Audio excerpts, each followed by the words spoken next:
Today on Locked On Rockies, Kyle Freeland dominates. Pierce Johnson gets the save. A big day for the born and raised Colorado pitcher. Jurickson Profar saves the day as well as big hits from Kris Bryant. A nice day, but worries are still there for the Rockies even after their opening day win. You are Locked On Rockies, your daily Colorado Rockies podcast. Part of the Locked On Podcast Network, your team every day.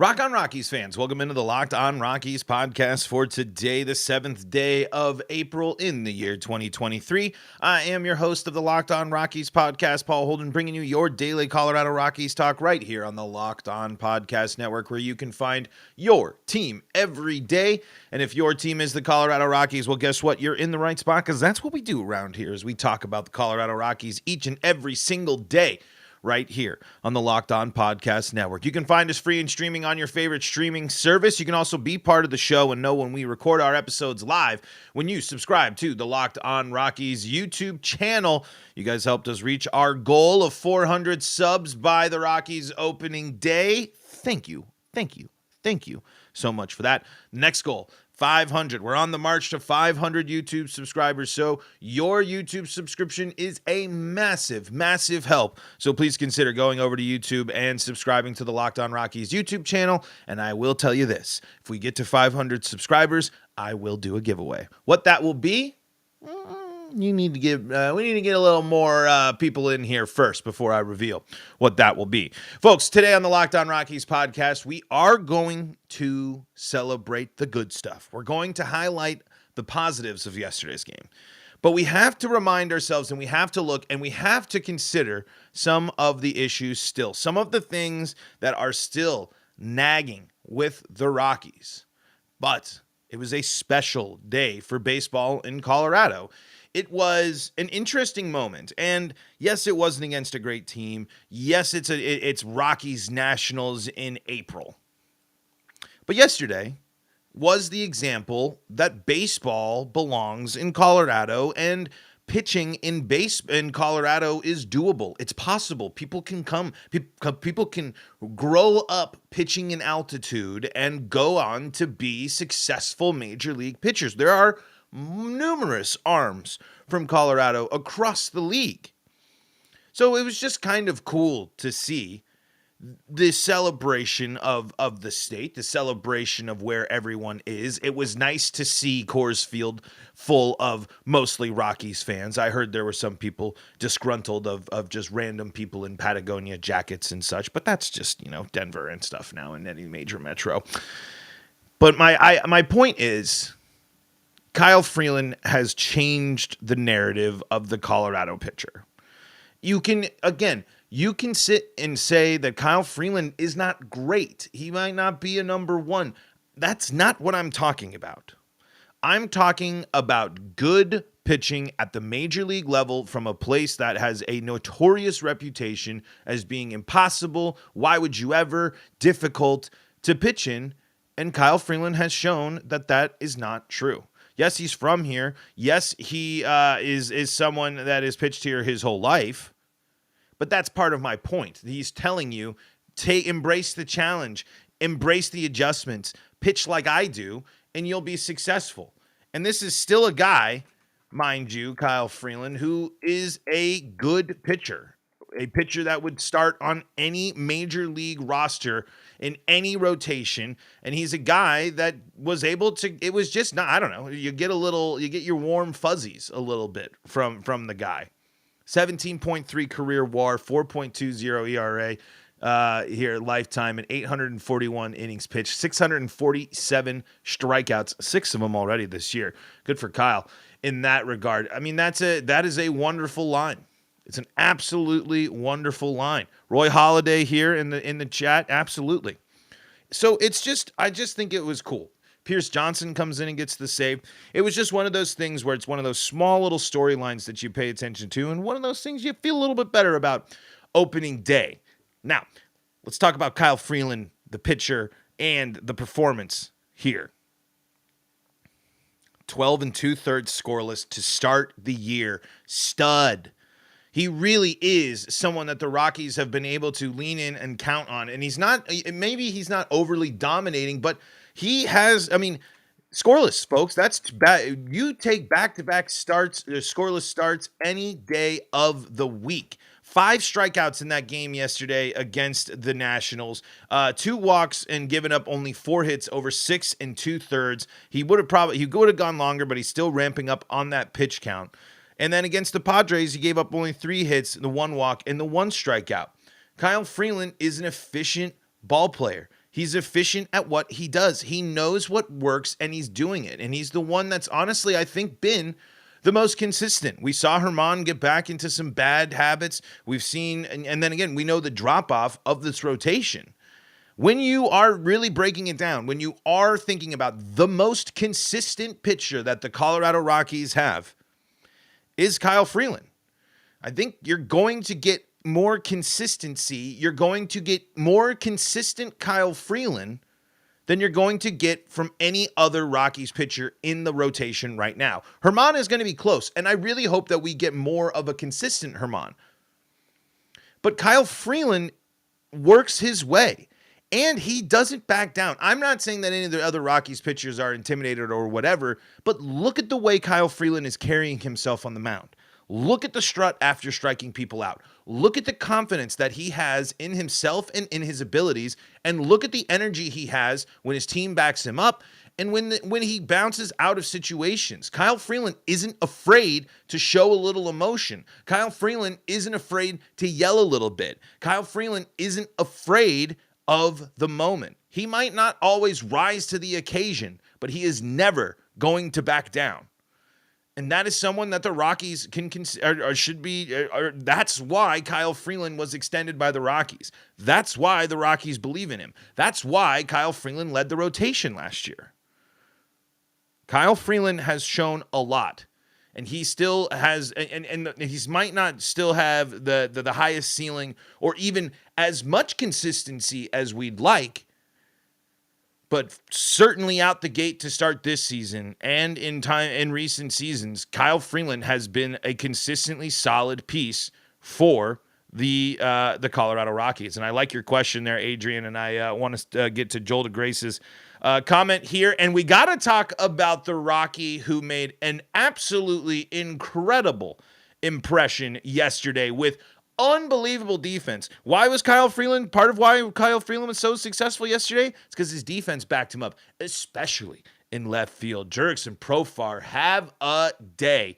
Let's talk about that, and let's talk about some of the offensive performances here, as well as some of the things we're keeping our eyes on as worries for the Colorado Rockies. But before we do that, got to tell you about our friends at So Rare. Our new sponsor, So Rare, is a revolutionary fantasy baseball game and marketplace transforming fans into owners with officially licensed digital cards featuring players from across all 30 teams. Unlike other fantasy baseball platforms, So Rare managers truly own their fantasy experience, collecting, buying, selling, and competing with player cards against global opponents to win epic rewards. Win or lose, you still own your cards, and there's no cost to play.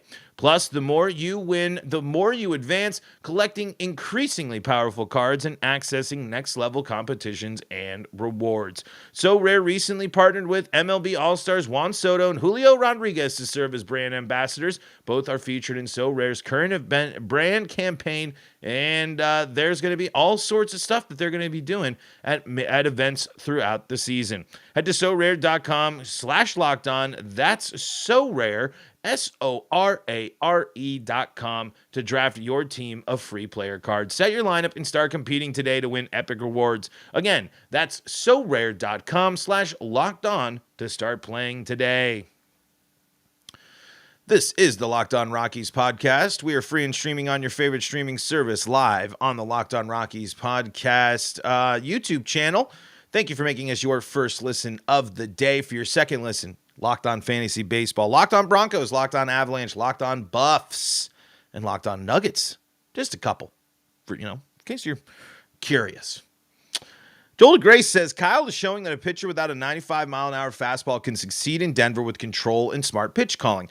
Kyle Freeland is good at what he does. It's not always flashy, but when it's in a situation, there's a guy on first, Kyle Freeland gets that weak ground ball. That's successful. That's the philosophy the Rockies really want to embrace. That's what the Rockies have wanted to do with some of these pitchers to get that weak contact, this pitch to contact. But few have been as consistently successful. Consistent, word of the day. I wish I had a little graphic that I can go like, I'm kind of a repetitive guy, I think you all have picked up on. But consistency is key, especially in that pitching style. I mean, it is in any pitching style. It is in baseball especially. But consistently being able to get that type of contact and attack batters like that, again, goes back to his confidence. And speaking of that, Adrian Ortega asks, how much of the WBC do you think has an influence in Kyle's confidence? I think it put him in the driver's seat early.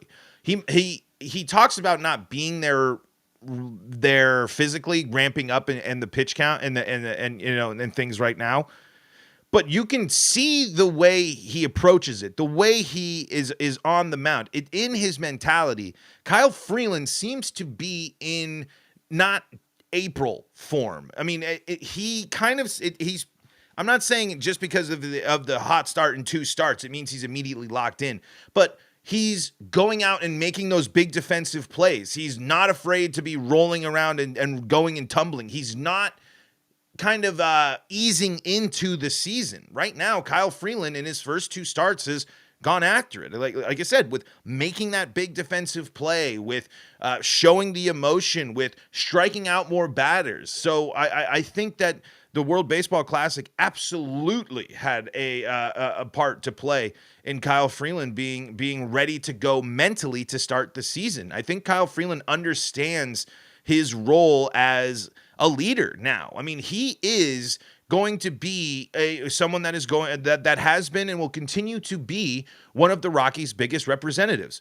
Local kid, successful with the Rockies. He's played in some of the big moments with the team, and he's incredibly involved in the community. So this is definitely someone the Rockies want to build around.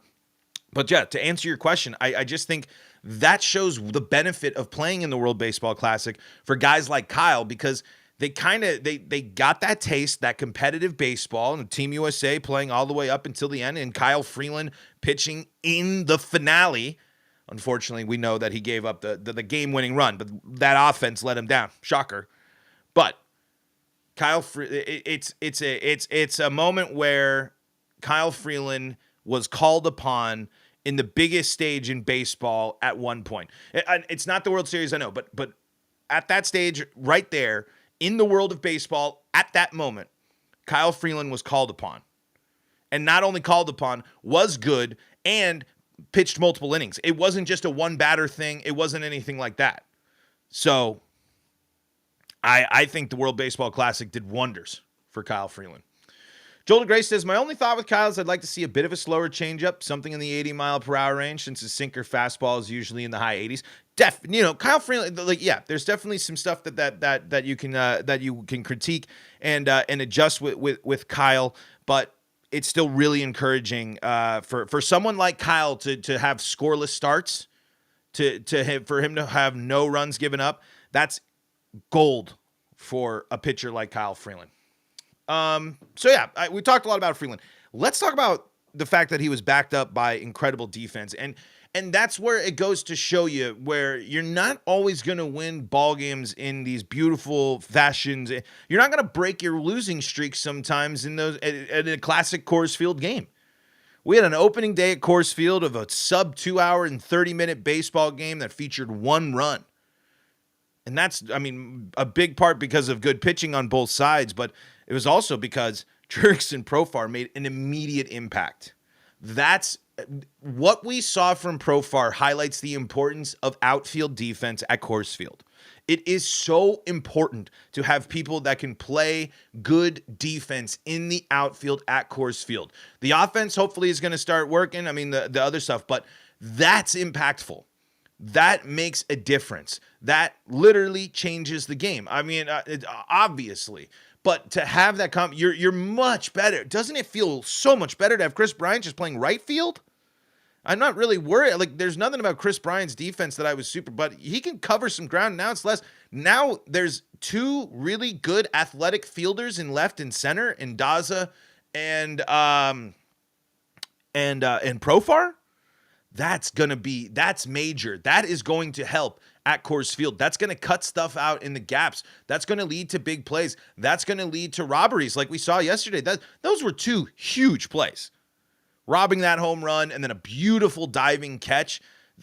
A smart ad from the Rockies. That's the type of veteran you add. It's not Moustakas only played a little bit or whatever. I mean, that's fine. But Profar kind of fit what the Rockies needed, especially there with the Grichuk injury and with not being sure and looking to figure out a way to readjust Kris Bryant's defensive role. And I think now he gets to play right field. Kris Bryant likes playing right field. He seemed to talk about enjoying playing right field more, especially at Coors.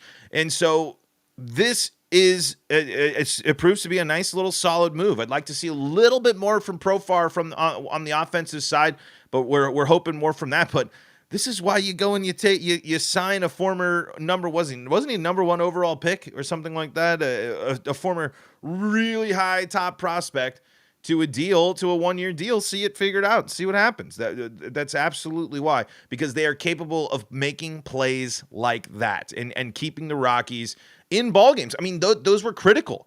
I mean, the absolutely critical plays there, and keeps the momentum with the Rockies instead of the Nationals being able to, immediately jump on the board with a home run, get on the board first.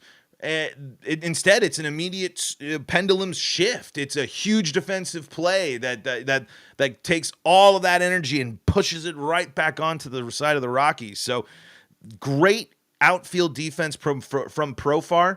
If that is going to be what we're going to see a lot of, that is going to be wonderful, because playing good defense at Coors Field is a must. And good outfield defense is going to be a big reason why you end up winning those close games and end up winning those 1-0 games. Let's talk a little bit about the things that still are worrisome about the Colorado Rockies after their home opener, because it's definitely still far from perfect. But the Rockies won wasn't pretty, wasn't flashy, but they won that game. Whereas I think there's an argument to be made that last year's team doesn't win this game. They lose in walk-offs or they lose late in games. Or late in the game, because they didn't have any offense, and then the team, all they need is like 2 scored in the 8th, and then that sinks the Rockies. Instead, the Rockies were the one that were able to keep the Nationals, even though the Nationals never, they had great starting pitching as well. They were able to keep the Nationals at bay, keep them off the board, and get their first home win of the season. Let's talk about some of the stuff that worries us still a little bit coming up here in segment number 3. But before we do that, got to tell you about our friends at FanDuel. The NBA playoffs are almost here, and now is the perfect time to download FanDuel, America's #1 sportsbook, because new customers get a no-sweat first bet up to $1,000. That's bonus bets back if your first bet doesn't win. Just download the FanDuel Sportsbook app. It's safe, secure, and super easy to use. Then you can bet on everything from the money line to point scorers and threes drained. And I know you want to go and support your Denver Nuggets. Plus, FanDuel even lets you combine your bets for a chance at a bigger payout with a same-game parlay. So don't miss the chance to get your no-sweat first bet up to $1,000 in bonus bets when you go to FanDuel.com/LockedOn. That's FanDuel.com/LockedOn to learn more. Make every moment more with FanDuel, an official sports betting partner of the NBA. This is the Locked On Rockies podcast. I am your host, Paul Holden, bringing you your daily Colorado Rockies talk right here on the Locked On Podcast Network, where we thank you for making us your first listen of the day. We are free and streaming on your favorite streaming service and live on the Locked On Rockies YouTube channel, where you can be part of the show. Joel DeGrace says, has there been any update on how Bard is doing? He posted on Instagram and updated and gave some small updates, but no updates or timetable on the return of Daniel Bard. In the meantime, I'm going to continue to enjoy watching Justin Lawrence sliders. Oh boy. We are on full Lawrence watch, folks. We are going to see if this finally is the season of control for Justin Lawrence. I've been excited by it before. I'm liking what I'm seeing here so far in the season, and we are keeping our eyes very closely on Justin Lawrence.